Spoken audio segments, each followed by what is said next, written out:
chase the night, wanna dance to the light. Hello po mga kabayan, kumusta kayo mga kalingap? Kabisnes ka papi, magandang buhay po, Analisa Reality Vlog. Reaction po ako ngayon dito kay Kuya Bal sa Kalingap po. Pero bago ko gawin yon is gusto kong pasalamatan kayong lahat. And shoutout po, may nabasa ako nung mga nakaraang araw, nakarating ng Kuta, Kinabalu ba yun? Shoutout po sa lahat mga nandyan sa lugar na yan. And also shoutout din po sa mga taga Cebu, ayan, mga taga Leyte, Visayas, mga taga Luzon, shoutout po sa inyong lahat. And to my new subscribers, welcome po sa aking munting kubo. Salamat po sa suporta. Mga silent viewers, commenters, nagsishare, naglalike. Thank you po. God bless po sa inyo at salamat po sa hindi ninyo pag-skip ng ads. And also supportin ho natin bago ko makalimutan para tuloy-tuloy ho ako mamaya ang ating Tatay ng Kalingap, Kuya Bal Santos Matubang, na sa kanya ko po kukunin ang aking reaction ngayon dahil napaka-good vibes po. And also, Ate Edna Vlogs, yung nanay ng Kalingap, Kalingap Rab also. Then, Jack Tapia Matubang, mga kasama ko pong reactors dito sa Kalingap, Karepa Reactors, buong Kalingap team, Kalingap community, mga Kalingap partners, support po natin. And also, Kabisnes Official, Papa Dins TV, Mrs. KB Official, mga kasama ko pong reactors dito sa Kabisnes Official and Kabisnes Family Channel po nila and also yung mga kagwangs.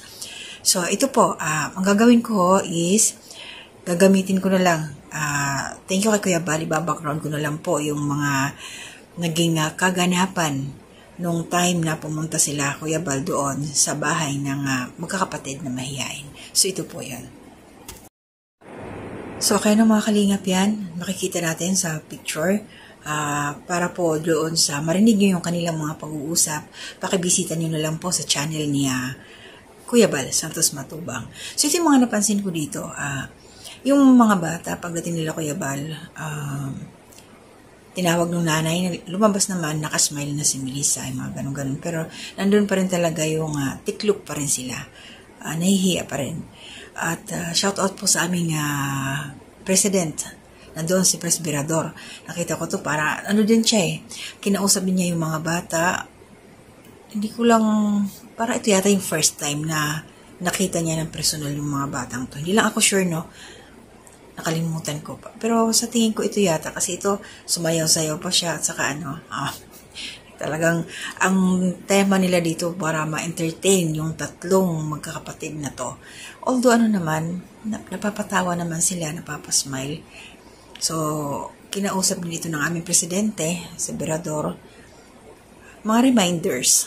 Kailangan hindi sila mahiya, yung mga ganun-ganun. And, eto kay Kuya Bal, yung nakakatawa talaga dito. Hinabol yung manok, napaka-energetic ng ating ama ng Kalingap.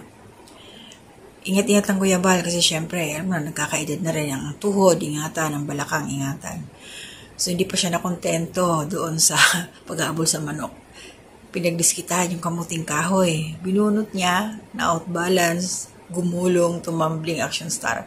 Talagang asin tumbling. Pero in fairness, no, talagang maliksi pa rin ito si Kuya Bal. At doon, yun, nakita natin na tumawa yung mga batang ito. Na talaga ako sa kanila, pag nakikita itong mga bata, mahirap pa silang talaga, yung makipag-communicate sa mga taong dumarating doon. Siguro talaga to, dahil may camera, nahihiya sila. Isa yan siguro. Confidence na makipag-usap sa iba. Hindi pa na de-develop or napapractice kasi nga laging sila lang nandoon. Pero to si Melissa, talagang naka-smile siya. Si Chris, hindi ko alam, parang nagbago yung batang to. Lagi siyang malayo ang tingin. Napapansin niyo po ba yun? Iba-iba yung kanyang characteristic. Characteristic, nabubulol na ako. So, lagi siyang, seryoso, straight ang tingin, layo, malayo. Ito naman yung isa, si Bea, laging nakatungo. Si Melissa rin, ganun din naman. Pero kahit pa paano, meron na rin kunting improvement dahil nakatulong yung nakaraan na ginawa nila. Salamat din kila Kuya Bal dahil sa kabila ng lahat na mahirap intindihin or unawain ng mga batang to, pero nandiyan sila, hindi sumusuko. Tuloy-tuloy pa rin ang kanilang suporta sa mga batang ito. At yun nga, nabigyan din naman ng ayuda, may pasalubong si Kuya Bal. At syempre good vibes. Pag dito talaga si Kuya Bal gumalaw, matatawa ka talaga. Lalo na pag babanat na siya ng kanyang mga bagsak na salitaan. Kaya minsan nami-misinterpret siya dahil akala ng iba, kahit seryoso na, joke pa rin. May mga ganun Nakakalito kung totoo na ba itong sinasabi ni Kuya Bal o biro pa rin. Tama, dito sa comment section, todo effort talaga si Kuya Bal. Alam ko naman ang ginagawa niya para hulihin yung kalooban ng mga batang to, para mapasaya nila, makita talaga kung ano yung magiging reaksyon sa mga nakikita nila. Kasi bihira naman sila makakita ng mga ganyang mga tao na pupunta sa bahay nila. Ito mga sa Kalingap lang naman. Ayun, makikita natin talaga yung sakripisyo dito ng Kalingap. Yung mga ganyang ginagawa ni Kuya Bal, ng team. Shoutout sa lahat ng mga kasama. Para lang mapasaya itong mga kabataan na to, yung tatlong mahihiyain, andyan sila. Walang tawag dito. Hindi iniinda yung layo ng nilalakad, yung init ng panahon. Basta mabisita yung mga batang to para tuloy-tuloy na matulungan, mapa-improve yung kanilang personality. Masanay sa tao, kaya yung ginagawa nila. Okay mga kababayan, mga Kalingap ka-business, yun lang po nakita natin kung gaano kakulit ni Kuya Bal. Para lang mapatawa itong mga batang to na mahihiyain. At saan ba't mababago din to unti-unti. Basta alam naman natin hindi ito susukuan ng Kalingap. Nakita naman na natin yung kanilang kunting pagbabago kahit paano. Masasanay sila sa mga tao. So maraming salamat po. Tuloy-tuloy lang ang suporta sa Kalingap at saka sa Ka-Business Official. Mag-iingat po tayo palagi. So hanggang dito na muna. Sa susunod pong muli na aking mga gagawing reaction. Sunod sa good vibes lang ako ngayon.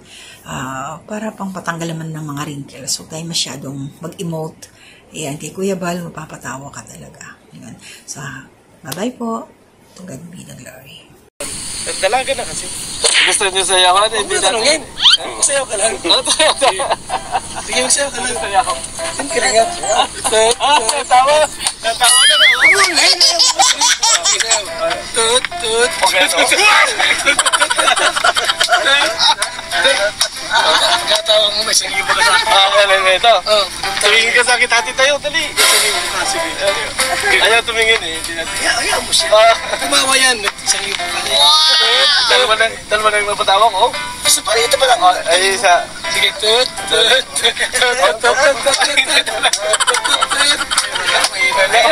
Maluya. May gara pa kayo dyan, wala na. Ang bili-bili.